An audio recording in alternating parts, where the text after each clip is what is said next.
Bella woke to the birds chirping in the trees. The sun was overhead and the morning chill was already gone.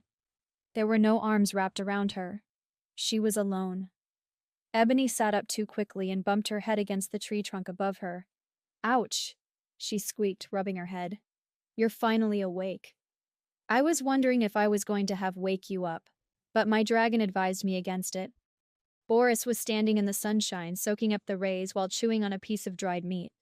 You want some? Where's the fire? You didn't make a fire. Didn't you go hunting? I need a hot meal. I am famished. Boris chuckled. My dragon was right. He said you would be a beast this morning. I don't find that the least bit funny. I am not a beast, she snapped angrily. It's been a long night and I used a lot of energy to get us here.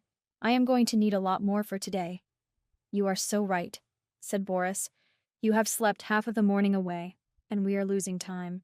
You had better eat some of the food in the knapsack or learn to snack as we walk. Get some of that dried meat out.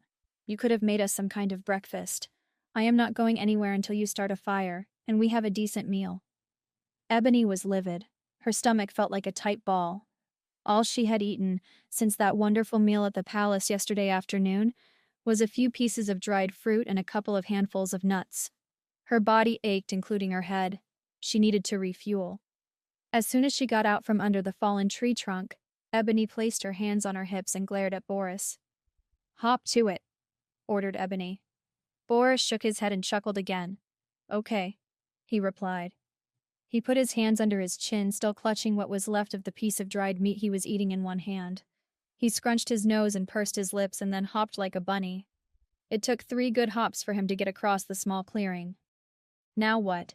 He grinned with his wide black toothy smile. What is wrong with you? Stormed Ebony. Make a freaking fire so we can cook something. Let me tell you what, little princess. Boris's joking demeanor had disappeared instantly. Cold eyes stared at her. I think you forgot where we are. He pointed in the direction of the castle. I would almost guess that King Liam's captain still has scouts on the castle walls.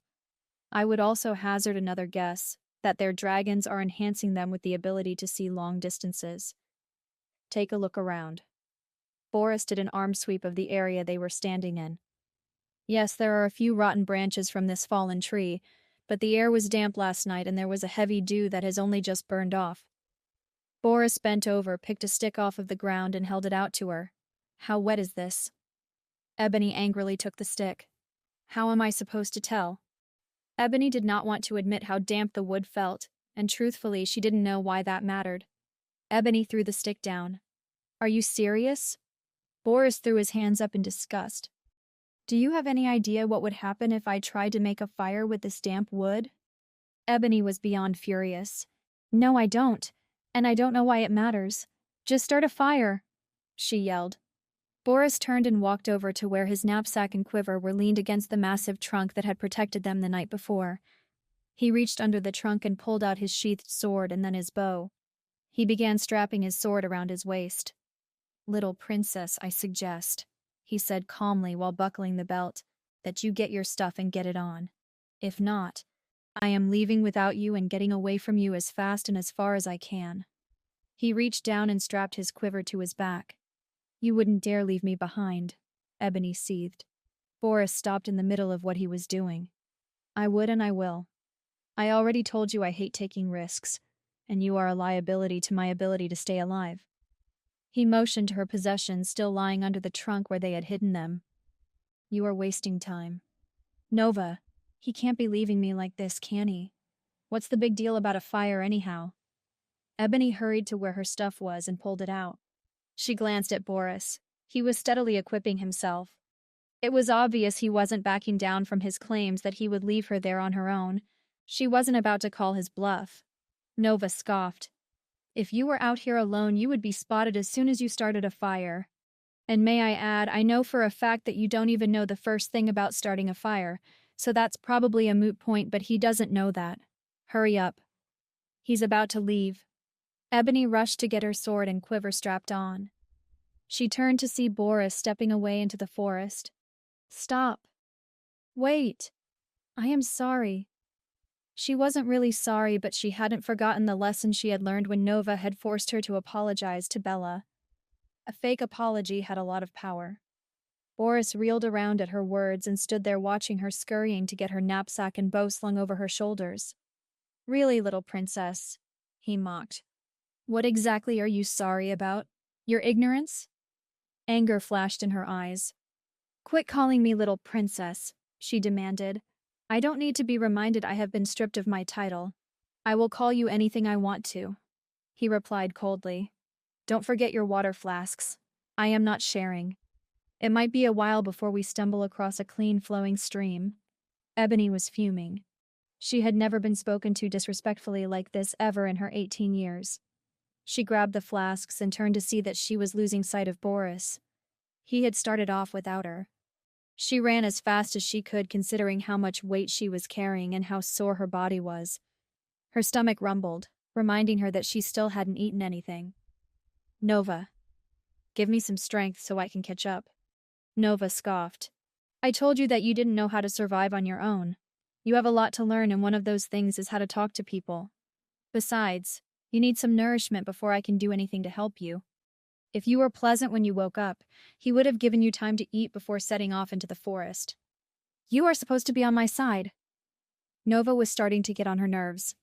"I am," growled Nova, "but if you don't survive, I will be returning to Dragos's paradise before your destiny is completed. You have a lot to learn, and I think you are not going to learn anything if I continue to coddle you." Coddle me, as if.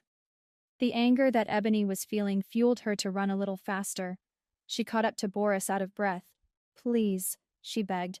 "I have to eat something." She dropped dramatically on her knees. Boris turned to her, his eyes still as cold as ice. "Get up! I am your mate, not your king," he snorted. "I will give you a minute to grab a piece of dried meat out of your knapsack like I told you to earlier. You can eat while we walk, but you had better keep up." Ebony wanted to scream at him and slap his insufferable mouth. "Don't even think about it," Nova said dryly. "Get on your feet and do what he said." Ebony stood up and jerked her knapsack in front of her and started digging through it. She pulled one of the larger pouches out, hoping it was meat. She hadn't checked to see what had been packed in it. She pulled the drawstring in relief to see pieces of the food she was looking for. She took 2 pieces, shut the pouch, and shoved it back into the knapsack. She took a large bite and sputtered. It was hard and tasted awful. She threw it on the ground. "That's horrible. Who eats that?" Boris calmly bent down and picked the meat up off the ground. He started to wipe the dirt off on his pants but stopped. "Your soldiers eat this, little princess? This is the best stuff the army provides. It's all we have until we get into the mountains where we can actually hunt and have a fire. So you had better eat or choose to starve. It's up to you." He handed it back to her. "Don't waste it either." Ebony took it from him. Her stomach growled. Her mouth might have rejected it, but her body wasn't. She was grateful he hadn't tried to wipe it on his grimy pants. She wasn't going to let him know that. She looked down at her skirt. It wasn't much cleaner than his pants. She wiped it off on the cleanest spot she could find. "How in the world do you eat this?" "You can't even bite into it," she complained. "You suck on it until a portion softens enough for you to chew it off." Ebony hesitantly put it up to her mouth, the taste of it still fresh in her mind. Her stomach growled at her again. "I guess it's do or die," she grumbled as she put the end she had tried to bite into her mouth. It was very salty. She almost gagged but stoically kept it in her mouth. "What is this made out of?" Ebony asked after she had softened the meat enough to pull off a couple of bites and swallow it. "Do you really want to know?" Boris said, stepping over some fallen branches. "I wouldn't ask if I didn't," snarked Ebony. "Little princess, if you stop with the attitude I will tell you," snapped Boris. He continued to navigate through the trees, trying to find the easiest way through the undergrowth. "Quit calling me little princess and I will think about it. It would be nice to know what I am eating." "Okay, little princess," he said sarcastically. "If you must know, it's either venison or beef. This tastes like beef. It doesn't taste like beef. It doesn't even taste like meat." Ebony stuffed another disgusting piece into her mouth. "Why is it so bitter and salty?" Boris sighed. "I will tell you how it's made if it keeps you quiet. They stew herbs and vegetables together until it falls apart in the boiling water. The herbs are not chosen primarily for taste, like the herbs used in kitchens. They are chosen for their medicinal properties. For example, buckler fern is known to expel any parasites one might get if someone was to eat undercooked meat. Coneflower roots protect against bacterial infections. I could go on and on. The main thing is not to put a lot in or mix the wrong herbs because they can be poisonous. The vegetables are used to dilute the herbs and add nutritional value to the meat. Once the herbs and vegetables are cooked, the meat is boiled in the broth and then dried out in a kiln. There is no concern about taste when it's being made. The end product is created to keep the soldiers healthy with food that will stay preserved for long amounts of time, which is what the salt does, and provides sustenance. You mean I am eating poison?